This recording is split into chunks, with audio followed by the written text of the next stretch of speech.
Hello বন্ধুরা, আশা করি আপনারা সবাই ভালো আছেন। দেখেন, এটিএন নিউজে একটা ভিডিও আপলোড করছে।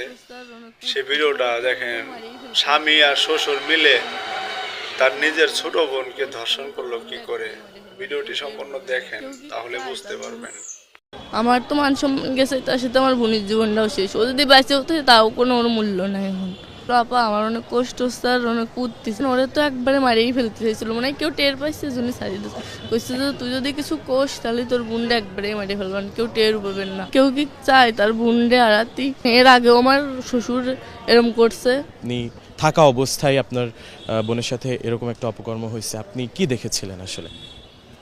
আমি, আমার বোন আর আমার হাজব্যান্ড একসাথেই ঘুমাইছিলাম। মনে করেন দরজা দিয়েই ঘুমাইছি। ওই সিঁড়ির একটু আগে ও ফ্লোরের পরে পড়েছিল, তারপরে ওরে উঠোইছি, দরজা দিছি, বাথরুমে গেছি, দরজা দিয়ে ওরে উঠোইছি। উঠোনের পর ও একটু কথা করছিল আপা আমার অনেক কষ্ট হচ্ছে আর অনেক কুদতেছে। আমি ভাবছি তো ফ্লোরের পর অনেকক্ষণ পড়েছিল, ও তো খেয়াল করিনি। তা ফ্লোরের পর পড়েছিল এর জন্য, মানে ওর অনেক ঠান্ডা লাগছে, তাই ওরকম আমি বলছি তুই ঘুমাই পড়। তারপরে সকালে যে সময় ওর কইছে যে আমার সাথে আমার তাও এরম করছে। আমার হাজব্যান্ডও ছিল, মানে ও করছে যে আমার ভাইও ছিল, ভাই দেখছে, মাও দেখছে, কিন্তু কিছু কইনি। তা আমি করছি, তারপরে আমি করছি আমার হাজব্যান্ডের ডাক দিয়ে কইছি যে হচ্ছে আমি কি মা আগের কাছে সব কবো। এর আগেও আব্বু এরম করছে আমার সাথে। করছে কি আমারে ধরে অনেক মারছে, আর মারে ওই ঘরের ভিতরে আটকাই থুইছিল। ঘরের ভিতরে আটকাই ধোয়ার পর মনে করেন দিনই বেলা সকালে হয়ে গেছে, তখন তো অনেক লোকজন আসে। ডিজাইন, এলিগেন্স, বিউটি, সেরা পণ্য সবার জন্য। জেভিকো। একজনের বাড়ি আসে, তারপরে সকাল হওয়ার সাথে সাথে ঘর খুলে দিছে। আর আমারে কইছে যাতে কিছু না কই। মনে করেন ওরে তো একবারে মারিয়েই ফেলতে চাইছিল, মানে কেউ টের পাইছে জন্য ছাড়িয়ে দিচ্ছে। কইছে যে তুই যদি কিছু কোষ তাহলে তোর বোনটা একবারে মারিয়ে ফেলবেন, কেউ টের পাবেন না, মারিয়ে সারিয়ে থবানে। কে বলছিল? মানে বাড়ির সবাই মিলে একসাথে কইছে। তাহলে সবাই মিলে যদি একসাথে এরকম করে আমি কোনে যাবো, বাড়িতে একা, কারোর কাছে ফোন উঠতেছে না। তারপর বাড়ির আশেপাশের লোক আসে দেখে কি আসি এরম করতেছে, জ্ঞান হারাই ফেলছে আর কেরম মুখ দেখে যা উঠতেছে। তারপর আমি সেই সময় ফোন নিয়ে আম্মুরে ফোন দিছি। সবাই কইছে, আমার শাশুড়ি তারপরে সবাই কর পরে নিয়ে গেছে হসপিটালে। নেওয়ার পরে আম্মুরা যেই গেছে, আমার আম্মুরা সেই সময় আমার শাশুড়ি দেহেই পলাইছে। আর বাড়িতে আমার শ্বশুর ছিল, আমার দেবর ছিল, আমার হাজব্যান্ড ছিল, ওনারা তিনজনই পুলিশ গেছে আর পলাইছে। মানে বেশি যে সময় লোক হয়ে গেছে সেই সময় পলাইছে। আর আমার সাথেও এরকম এর আগে একবার হয়েছে। তা আমি বাড়িতে জানাইছি, আম্মুরা মনে করেন বিশ্বাস করেছে আমার আম্মুরা, কিন্তু মান সম্মানের বইতে আমার আবার বুঝোই পড়ে দিয়ে পাঠাইছে। আর ফোনে কইছি, কেউ বিশ্বাস করিনি। আমার হাজব্যান্ডে কলেই আমি যদি কই যে আব্বু আমার সাথে এরকম করে, তাহলে আমার ধরে খালি মারে, কয় কি তোরে মারবানে। মানে আমার বোন যদি সেদিন আমার সাথে না থাকতো, মনে করেন সেদিন আমার সাথে ওরকম কিছু হতো। এর আগে কিরকম করছে আপনার সাথে একটু? মনে করেন আমি বাথরুমে আইছি, আব্বু আমার, মানে আমার শ্বশুর আমার পিছন থেকে জড়াই ধরছে। মানে ও কিছু করতে চাইছিল, কিন্তু মানে মনে করেন সেই সময় বেশি রাত না, রাস্তাতে লোক যাচ্ছিল, এর জন্য কিছু করিনি। আর আমি যতটুকু জানি যে আপনি, আপনার ছোট বোন এবং আপনার স্বামী এক রুমেই ঘুমিয়েছিলেন, এবং যেহেতু রাত তখন অবশ্যই ভেতর থেকে দরজা দেওয়া ছিল, তাহলে এই বিষয়টা হলো কিভাবে? আপনি তো ছিলেন। মানে আমার হাজব্যান্ড তো সব জানে, ওই দরজা খুলে দিচ্ছে।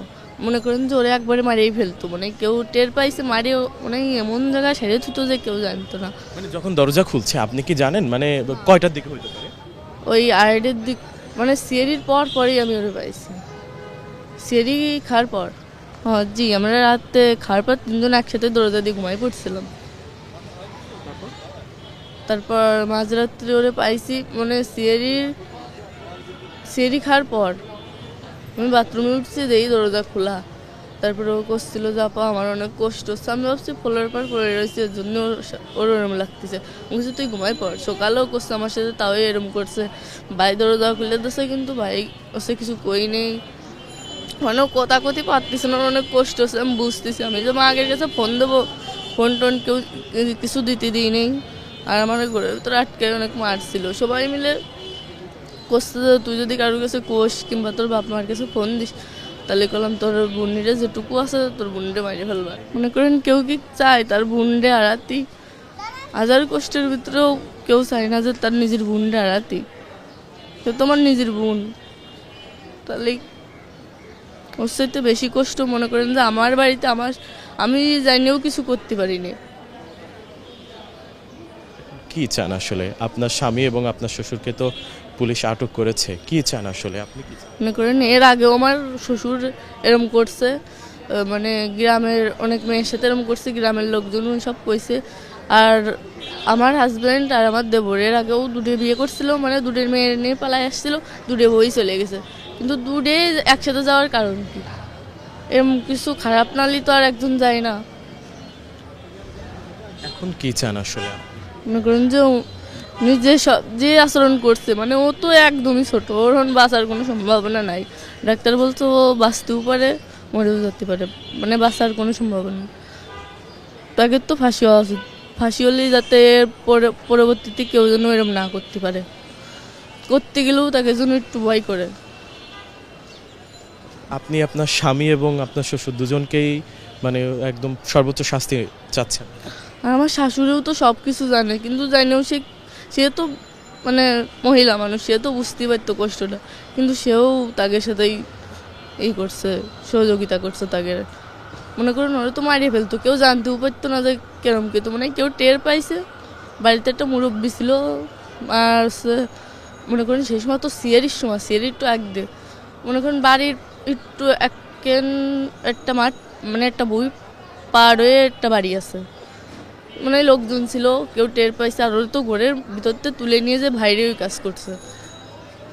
ঘরের দরজা খুলে দিছে আপনার স্বামী, তারপর আপনার বোনকে তুলে নিয়ে গিয়েছিল, তুলে নিয়ে গিয়ে বাইরে এরকম এই অপকর্মটা করেছে, তাই তো? জি, ঘরের ভিতরে আমি মানে কিছু তো একটু শুনতে পারতাম, যাই হোক ঘুমাইছিলাম, যাই হোক একটু শব্দ তো ওর অনেক কষ্ট হয়েছে।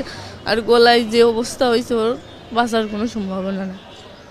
একটু তো আশ পাতাম, যাই হোক ঘুমায়ে থাকলেও পরিবারের সবাই, খালি একটা মুরব্বী বাদে, উনি মনে করেন কিছু জানেন, ওনার বয়স হয়ে গেছে অনেক, আমার দাদি শাশুড়ি, উনি বাদে সব পরিবারের সবাই একসাথে মিলে এই কাজ করছে। ওনারা চালি পরে কেউ তো একজন আমার সাথে থাকতে পারতো, কিন্তু কেউই এরম করিনি, সবাই মিলে একসাথে এরম করছে। আমার তো মান সম্মান গেছে, তার সাথে আমার বোনের জীবনটাও শেষ। ও যদি বেঁচে হতো তাও কোনো ওর মূল্য নাই এখন। আর আব্বু আম্মুর মান সম্মান তো শেষই, আমাকে সংসারটাই বা শেষ। আব্বুর এমনিতেই মাথায় সমস্যা, ওর এরম দিয়ে আরও বেশি ভেঙে পড়ছে, এখন কারোর সাথে কথাও করতে চাচ্ছে না, কাঁদতেছে। আর মার তো মনে করেন যেটুকু সুস্থ ছিল মার জন্যেই সংসারটা ছিল, আব্বু তো কোনো কাজ করে না, সে মাও হন ভেঙে পড়ছে, এখন কী হবে না আল্লাহ জানে। আর আমার ছোটো ছোটো আরও দুটো ভাই বোন আছে, ওদেরও তো মানুষ করতে হবে। আপনার কি কোনো সন্তান আছে? না, 4 মাস বিয়ে হয়েছে। তাকে জন্য ফাঁসি হয়, কারণ তারা কেউ তো চালিয়ে আমার একটু সাহায্য করতে পারতো, কিন্তু কেউ করিনি এরকম।